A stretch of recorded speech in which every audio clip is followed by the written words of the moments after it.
South Indian idli dosa તો બધાને મનપસંદ હોય જ અને માત્ર એક જ કલાકમાં દાળ ચોખામાંથી ખીરું બનાવી ક્રિસ્પી જાળીદાર ઢોસા કેમ બને ને તેનો વિડીયો મેં થોડા સમય પહેલા અમારી ચેનલ પર મૂકેલો જ છે। તો આ વિડીયોમાં ઘણા વ્યુઅર્સની ડિમાન્ડ પર આજે આપણે ઇડલી ઢોસા મેંદુવડા સાથે પીરસી શકાય તેવી 2 પ્રકારની ઓરિજિનલ સાઉથ ઇન્ડિયન સ્ટાઇલથી ચટણી બનાવીએ। આ વિડીયો જોઈ તમે એક વખત આ રીતે ઢોસા અને ઇડલી સાથે આ બંને ચટણીઓ બનાવશો ને તો ઘરમાં બધા જ બહારના ઢોસાની ચટણીનો સ્વાદ ભૂલી જ જશે। ઇડલી ઢોસા સાથેની 2 પ્રકારની સાઉથ ઇન્ડિયન ચટણીમાં એક તીખી લાલ ચટણી હોય છે અને બીજી કોપરાની લીલી ચટણી હોય છે।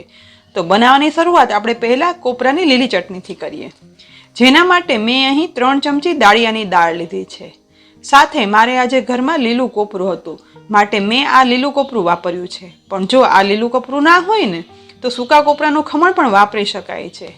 તેની સાથે 2 તીખા લીલા મરચાં અને આદુના ટુકડા લઈશું અને મીઠો લીમડો પણ લેવાનો છે।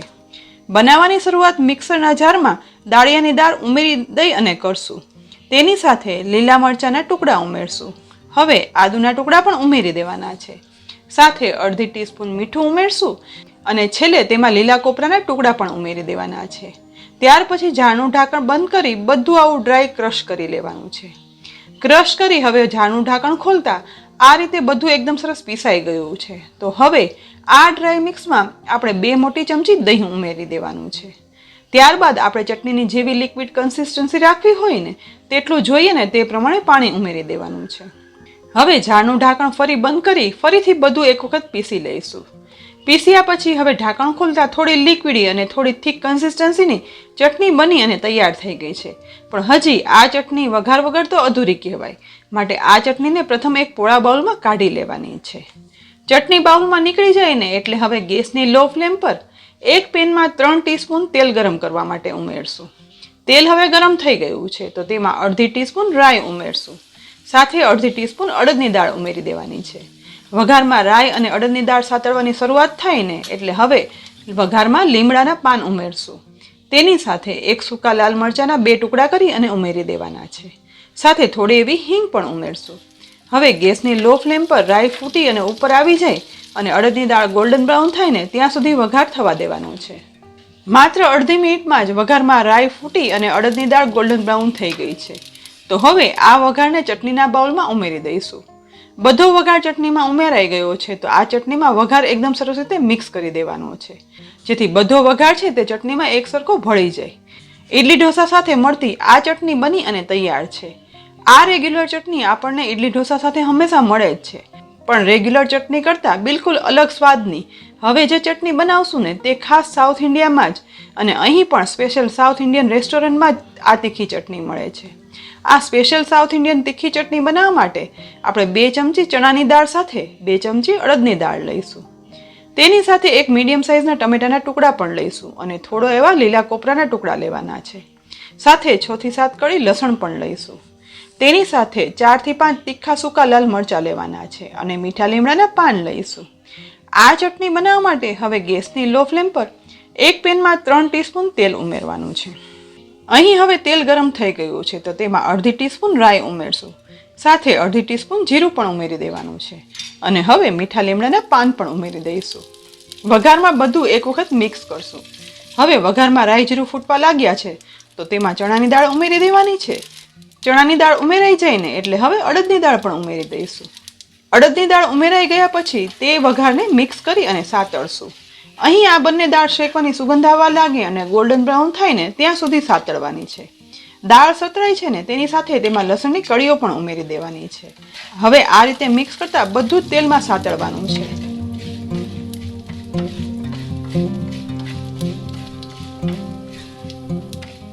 અડદની દાળ શેકાઈ અને હવે ગોલ્ડન બ્રાઉન થવા લાગી છે તો સાથે સાથે સૂકા લાલ મરચાં પણ ઉમેરી દેવાના છે। ત્યાર પછી તુરંત જ બધું મિક્સ કરી અને સાતળશું। આ ચટણીમાં તેલમાં બધું સાતળતી વખતે એ વાતનું ખાસ ધ્યાન રાખવાનું કે સતળાઈને લસણનો કલર પણ ચેન્જ ના થવો જોઈએ અને મરચાંનો લાલ કલર પણ એવો જ રહેવો જોઈએ।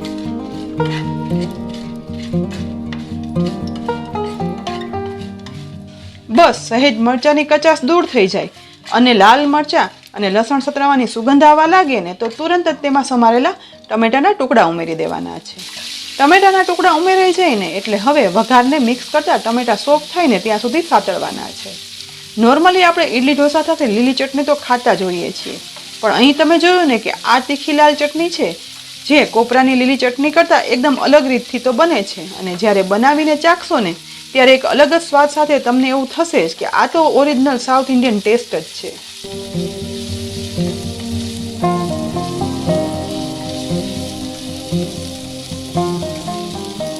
અહીં ધીમે ધીમે સતત મિક્સ કરતા 2 થી 2.5 મિનિટમાં જ હવે ટમેટા સોફ્ટ થઈ ગયા છે. અહીં અડદની દાળ અને ચણાની દાળ શેકાઈ અને ગોલ્ડન બ્રાઉન કલર આવ્યો છે. તેની સાથે લસણ અને સૂકા લાલ મરચાં સતળાયા છે અને તેનો કલર એવો જ ઓરિજિનલ જળવાઈ રહ્યો છે. તો હવે ગેસની ફ્લેમ બંધ કરી દઈશું અને ચટણીના આ મિશ્રણને નીચે ઉતારી અંદાજે 6 થી 7 મિનિટ ઠંડુ થવા માટે રાખી દઈશું. અહીં હવે મિશ્રણને ઠંડુ થયાને 5 થી 6 મિનિટ જેવો સમય થઈ ગયો છે. તો આ ચટણીના મિશ્રણને મિક્સરના ચટણીના જારમાં ઉમેરી દેવાનું છે. મિશ્રણ છે તે બધું ચટણીના જારમાં ઉમેરાઈ ગયું છે. તો હવે લીલા કોપરાના ટુકડા પણ ઉમેરી દઈશું. સાથે 3/4 ટીસ્પૂન મીઠું ઉમેરી દેવાનું છે અને કલર માટે 3/4 ટીસ્પૂન કશ્મીરી લાલ મરચું પાવડર ઉમેરશું, જેથી ચટણીનો કલર પણ સારો આવે. હવે ચટણી વ્યવસ્થિત પીસાઈ જાય અને થોડી લિક્વિડ કન્સિસ્ટન્સીની થાય ને તેના માટે 1/4 કપ જેટલું પાણી ઉમેરવાનું છે. પાણી ઉમેરાઈ ગયું છે તો હવે જારનું ઢાંકણ ઢાંકી અને ચટણી પીસી લઈશું. પીસ્યા પછી જુઓ લાલ કલરની ઢોસા ઇડલી સાથે તીખી ચટણી બની અને તૈયાર છે. આ ચટણીને હવે આપણે એક પ્લેટમાં કાઢી લઈશું. નોર્મલી આપણે ઘરમાં ઢોસા ઇડલી સાથે કોપરાની લીલી ચટણી બનાવીએ જ છીએ, પણ નેક્સ્ટ ટાઈમ તમે જ્યારે પણ ઢોસા કે ઇડલી બનાવો ને ત્યારે લીલી ચટણી સાથે હવે ઓરિજિનલ આ સાઉથ ઇન્ડિયન ટેસ્ટની લાલ ચટણી જરૂરથી બનાવજો. ઘરમાં બધાની સાથે મહેમાનોને પણ બહુ જ ભાવશે. તો ફ્રેન્ડ્સ, આજના વિડીયોમાં આપણે ઢોસા ઇડલી સાથે 2 પ્રકારની સાઉથ ઇન્ડિયન ચટણી બનાવી.